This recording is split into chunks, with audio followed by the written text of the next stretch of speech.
Yeah, we got 3 of these things due tomorrow, right? All right, and then just go over a couple things we didn't talk about yesterday. So I think we'll have that exam a week from Monday.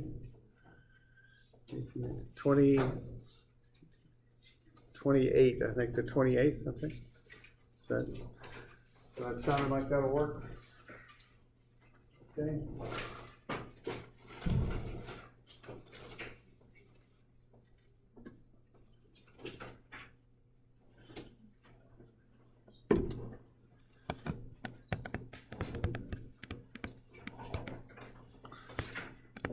Okay, I'll come up with a time for the distance ed students. We'll have ours in class, of course, but for those of you that are distance ed students watching the recording, we'll come up with some way of accommodating your schedule and all that. So, okay, so that's coming up on Monday. Okay, and I'll get you a review for that next week and some sample problems and all that stuff. Okay, all right. All right, so we're doing moments, okay? Any questions, on the midterm? Like I said, I'll get you a review next week on it. I'll go over the list of topics and all that. Okay. All right. All right, so we got just these 3 moment problems, 191, 192, 193. They're 2-dimensional problems. So on this one, we got any questions on this one? This is the first one, 191. You doing all right with that?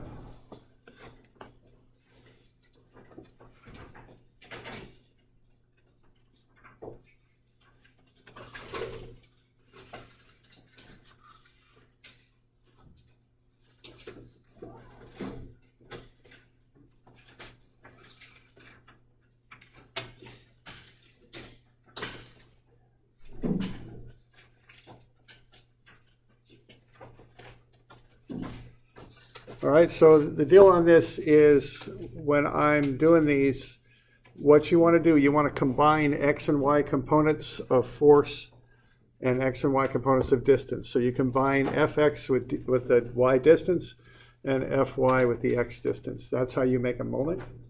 I use trigonometry to get the components of force, and then I combine it with the appropriate moment arm. And then I add the sign later. Remember, there's no direct connection between the sign on the force and the sign on the moment. Unless you do, actually, you can do cross products if you want, but for 2D. And in that case, there is a connection between the signs. But if you're just looking at it in this fashion and working through it, there really isn't like a direct connection between sign on the force and sign on the moment. So I put the magnitudes together and then put the sign on, looking at it and seeing which way it would rotate about the point. Okay. So we got any questions on this one? All right. All right. We good? All right. The next one here, instead of one force, you've got 2. Instead of a plate, you've got an L-shaped bracket, but really it's a very similar problem. It's moments are additive. So you would just break these forces up into their components. And then after you do that, you would go ahead and find the moment of each component about the point A there. Is how you would do that.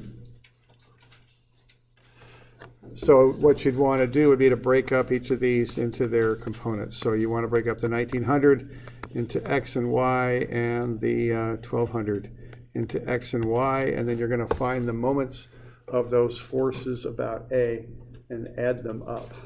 Okay.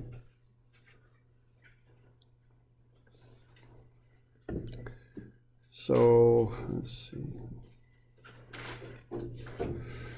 So here you're going to have cosine 50 times 1900 newtons right there, right?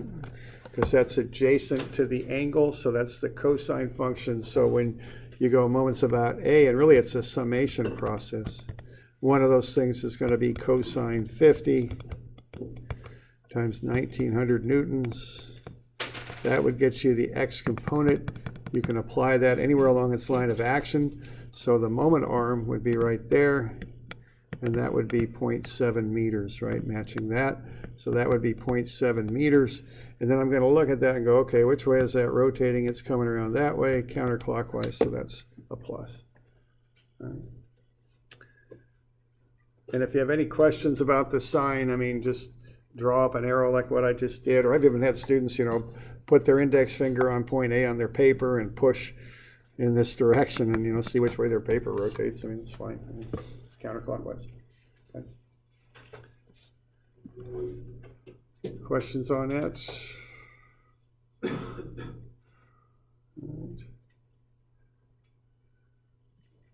Good.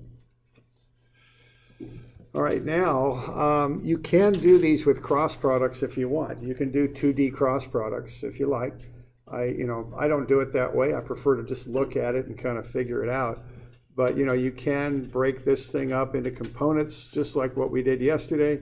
You then have RAC, the position vector from A to point C, for example, and then RAB. And you can put those together in cross products like that. I think if you look at that slide that I'm showing you right now, you see why I don't like to do it this way. It's just a lot of computations. I prefer just to look at it and use trigonometry. But cross products do work in 2 dimensions if you want to use them. But again, you kind of get the advantage to this is it all just comes out automatically. The disadvantage to this is it's a lot more computations and there's more chance for error, I think, on those. Okay. Maybe if I remember, I'll post a slide on using cross products for 2D. I think those in-class examples, I had them done with cross products too. I could put that up if you like under the slides down there on Moodle. Just an alternate way. I kind of prefer just looking. That's really how I do it. I'm using trig. Yeah, question? Is it pretty easy to do the cross products if you do it like on a spreadsheet? You just put in the values? Yeah, sure. If you set up a spreadsheet that does it, absolutely. Yeah. Yeah. Now, if you're doing that on homework, just plot up the spreadsheet, not the code, but what came out of it and all that. Yeah. I've actually got a 3D spreadsheet set up that does dots and crosses and all that. I mean, it's a good thing to have. Just cuts down on the errors. Okay. All right. All right. This one's a little, I don't know if it's trickier or what, but there's kind of a little bit of a trick to this one, I think. And there's the standard way to do statics always works. You can come up with X and Y moment arms and X and Y forces, and that's usually what I think about first, but there's other ways to do it. I mean, you could come up with this distance right here, then you could come up with the distance up to this top force too. These are the 2 places where you've got where the forces are applied, and you can come up with these distances.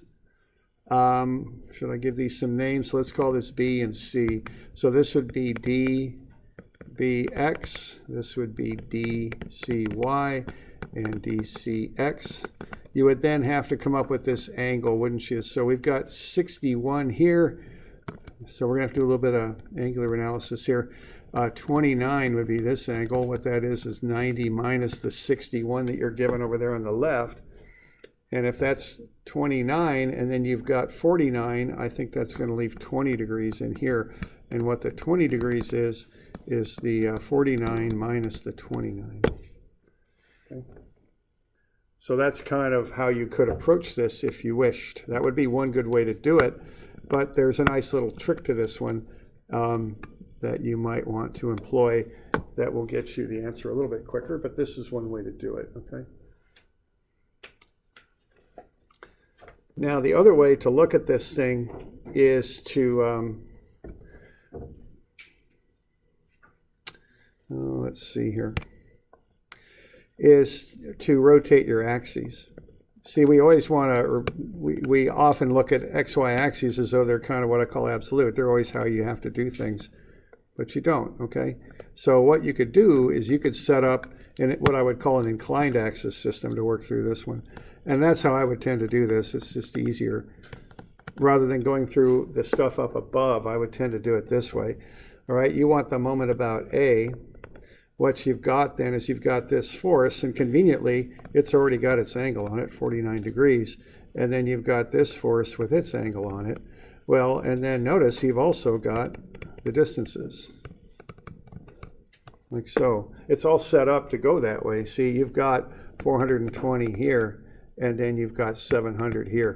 So rather than having to do some trigonometry, as I'm showing you up there, you could simplify this quite a bit. What you could do with this thing, if you want to solve for the moment about A, is go sum of MA, and what that's going to be, I would take this 420, I would get this component of it. And to do that, I would use that 61-degree angle. So I'm opposite the 61-degree angle, so that's a sine of 61. I've got the magnitude is 420 newtons, and then the moment arm is given. It's right along the that rod or whatever it is. It's 0.4 meters. That's going to come clockwise, so that'll be minus. Okay. So that's how I would do that one. It's just quicker. So, you know, you don't have to stick with standard XY axes. You can use what I would call an inclined axis system, which sometimes is a nice little trick that just makes things a lot easier. And then you're going to have to do the other one, okay? So you're going to have the 700 newtons.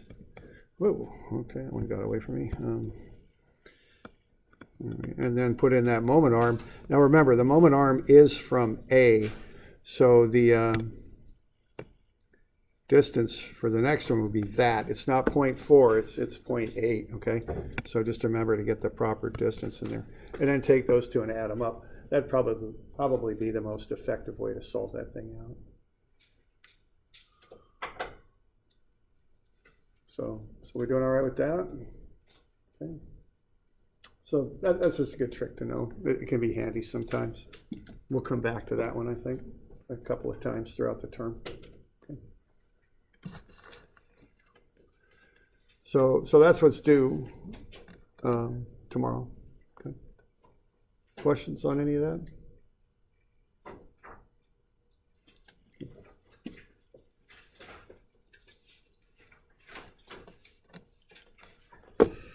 All right. Well, there you go. So that's what's due. Okay. Let's see. Now, why don't we keep looking at moments?